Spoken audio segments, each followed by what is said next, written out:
Right. Okay. So first, I've gone for Red Bull.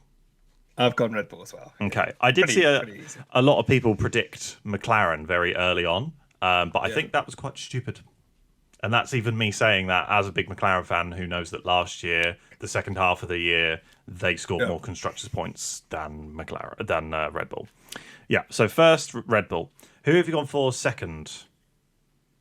Ferrari. I have also gone for Ferrari. So I swear, if these are the exact same, They won't be the exact this is same. going to look No, I know. staged. Okay, third.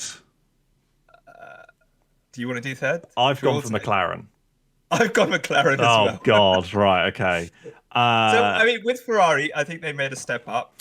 well, It's first season mm, where he's had control of the car, mm. and testing was quite positive. Testing was Same with very McLaren. positive for them. They've got the new wind tunnel. They had obviously the reshuffle of the technical team, and the way they turned it around mid-season, I see them making a step up to their top three. Yeah, I think that. So I had a look at the data, and because this is how much of a bloody nerd I am, had a look at the data, and Ferrari's race trim runs look better compared to the previous cars where they've actually just been really great over one lap and then tear through their tires. So I think that with better race pace, they will be able to push on a little bit further and consistently beat the teams further below. I've also had a look at the data behind McLaren, and although their data is better, that car is still quite draggy. And so I think that that will fare well at some circuits over others. So I think that they may, occasionally get a podium or two every now and again, but then also randomly end up seventh and eighth and stuff like that. So that's why I haven't given them second over Ferrari. Okay. Yeah, I think they made a big step up. But if you look at their weaker races last year, Mm. which was like vague post the updates like Vegas and Monza and Mexico High with the speed, long straights. yeah, Yeah. draggy, yeah. Okay. Cool. Fourth, Fourth, Mercedes. I've gone Aston. Oh, okay. So I changed my prediction based off of this, based off Yeah, of this I'm interview. not gonna change. I'm just gonna go with my gut feeling. Mm, I know Fernando's downplayed quite a lot, but I think that I just have a feeling that they're kind of hiding something. That's what I'm mm, going to say. They made a huge leap from 2022 to 2023, and I know they dipped in the middle, mm. but I think honestly, I think they looked at 2023 as like, shit, we weren't supposed to make this much of a jump. Let's try loads of stuff. This stuff isn't working. I think the FIA got involved with some of their updates, and they were kind of strong towards the end. Yeah. So I think that they are the next best team after McLaren. Yeah, see, I've gone for Mercedes, purely, and this is what it came down to. I said to myself, is Lewis going to score a similar amount of points as Alonso? Probably.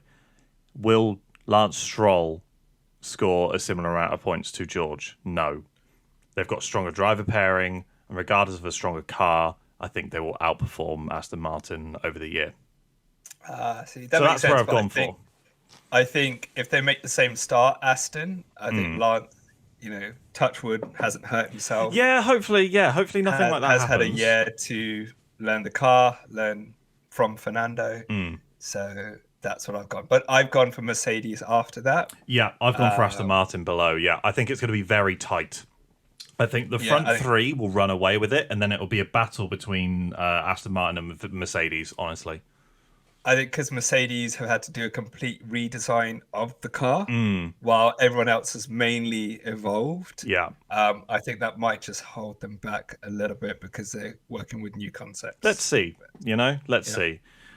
So who have you gone for sixth then? VCarb. I've done the exact same. I've I gone for think it's just a V-Carb. replica of last year's Red Bull.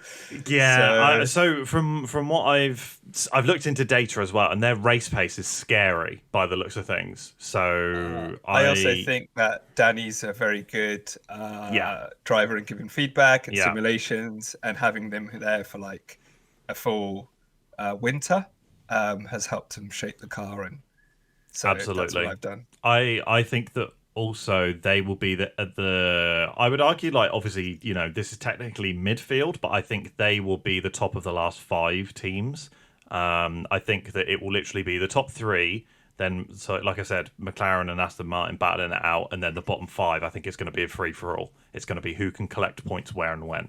And I think Daniel will be one of the drivers that makes a difference in that as well. Hey Plus, man, let's give Yuki some credit. yeah. No, Yuki. trust me, I'm a big fan of Yuki. I think he's absolutely fantastic. And just to Daniel's horn a little bit more, is Red Bull's performance actually dropped post Silverstone because Daniel was doing so much sim work that they didn't have as much accurate data for races going ahead. So their data quality actually dropped because Daniel Ricciardo wasn't in the simulator. So that gives you a good idea as well as to how RB can take their car and move a bit forward over the winter. So that's another reason why I've said sixth.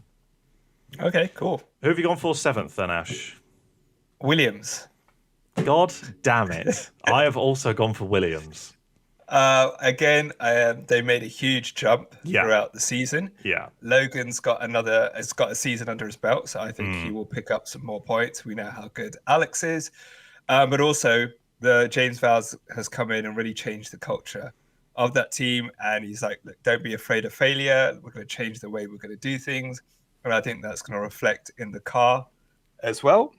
So yeah, I think they're obviously a bit limited on resources, but Yeah. I think they've made a huge step. And again, like if you see Drive to Survive, they really want to deliver a car that's going to be progressively getting better and will be updated throughout the year. So yeah, that's who I've gone for. I'm guessing you've gone for the same. Yeah, I've gone for Williams as well. I think that Alex will drag that team up the standings, but I think that Logan will hopefully have a few more points finishes. He was very close in Zandvoort. Obviously, he was, with the two cars disqualified at Kota. I think he was quite lucky. But regulations are regulations, so technically he deserved it. But also, let's be honest, it was also a bit lucky. But hopefully he will. He's now raced at all of the tracks, bar one, Imola. And China. And China, yeah, sorry, good point. But bar those two tracks, he's raced everywhere else. So hopefully he will be able to, come into this with a bit more confidence. And that's actually something I heard Oscar Piastri said exactly the same. He said it's like a weight off of his shoulders. So that's going to be really good to see him hopefully score a few more points. But the RB Racing Bulls driver pairing is just stronger. It just is stronger. So that's the reason why. Cool. Who have you gone for after Williams? Alpine. I've gone Stake. Okay, so you think Alpine are going to do worse? Okay, so why have you gone Stake then? I have no idea. I mean, for the bottom three, I'll tell you what my bottom three are actually. It's Stake, Alpine, and Haas.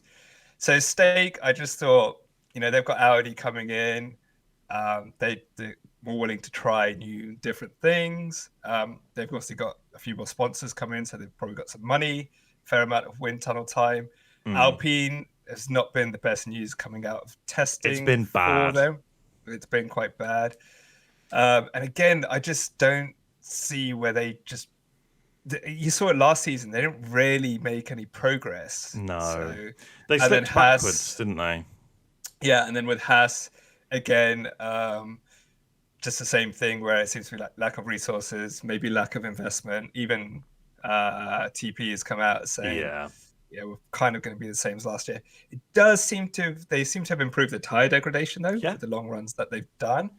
So I could see them sneak a few points, but yeah, I think it could be a toss-up between Alpine and Haas, but I've gone Haas just because Alpine probably has a stronger driver pairing. Yeah, I think that the only thing for me is that with Haas, they seemingly picked up quite a few points during sprint races last year. So because it was the perfect sprint race car because it ate through his tires so quickly. But I think that for me, so like I said, I've gone Alpine, then Sauber is what I'm referring to them as, and then Haas. I'm going with Haas because very clearly it's in complete disarray. And I could have gone I have a story for. about Haas when you're finished. Oh, good. Yeah. Is this the hammer thing? No, it's about apparently, I don't know if Mm. this is true or not, how Gunther uh, lost his. No, Oh, I why heard a Gunther is no similar longer there. rumor. Please explain the Yeah. rumor. Do you want to finish your story? Oh yeah, sure. And then we'll do So it. for me, I've got, like I said, bottom three. I've gone Alpine, Sauber, Haas, and I would argue that it's probably not going to come down to many points between them. It was really difficult for me to then, when we did the drivers' standings, it was really difficult for me to actually rate where these people were going to be. Alpine, I think I had to put Sauber over Haas purely because of Valtteri Bottas. I think he's still a phenomenal racing driver, and Yep. Alpine, they seem to randomly sneak pretty good points finishes through driver intelligence. So although they might not have the best car, I think they'll be opportunistic and a little bit lucky, a little bit of like a scrappy sort of team, you know. So yeah, but we will have to wait and see. That team is in complete disarray, but hopefully there's a semi decent car underneath all of the exposed carbon. We'll find out next week. Yes, we will. Yeah, we'll have to find out then. But so you had a story about Gunther.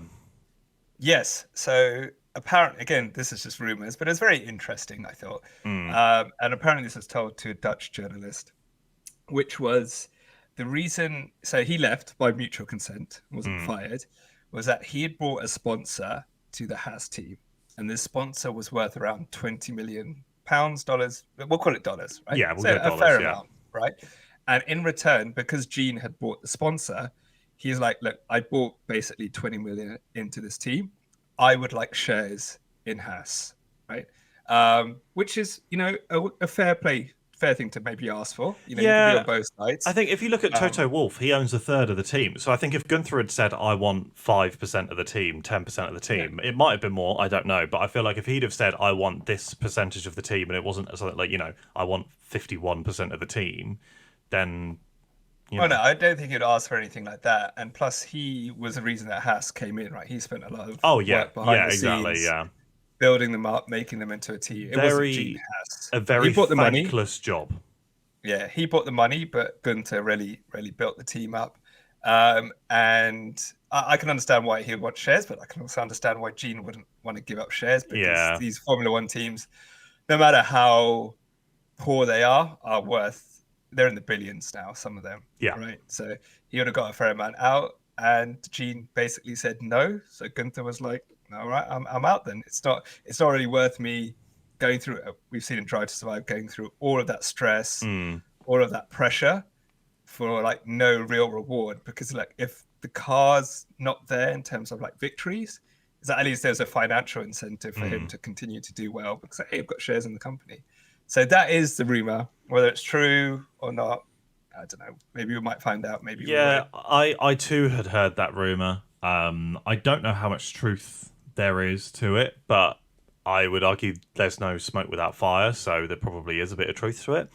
But I think that Gunther tried to cash in on his fame, and maybe it bit him a little bit, you know.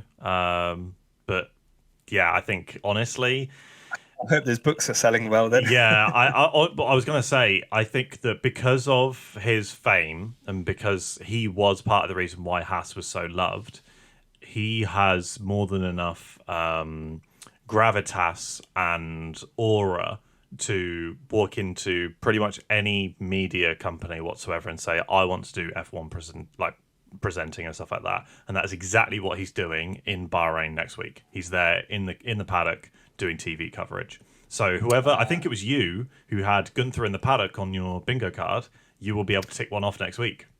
Oh I'm yes. pretty sure. So I can't remember. I think also Joel. strong start. Strong start. I think Joel from Yam Yam also has Gunther in the Is it? paddock as well. So yeah, Oh, okay. I'll let you check that. Okay. I will check it But yeah, so actually. that's the top 10. So I'll read mine out again very quickly, and also because it's easier to make TikTok clips. So for my top 10 constructors prediction, my top 10 constructors prediction will be Red Bull, Ferrari, McLaren, Mercedes, Aston Martin, RB, Williams, Alpine, Sauber, and Haas. And for you, Ash, your top 10 was. My top 10 was Red Bull, Ferrari, McLaren, Aston, Mercedes, RB, Williams, Stake, Alpine, and Haas. Nice. So we only disagreed on Sauber, Alpine, and Aston Martin, Mercedes. That's Yeah, it.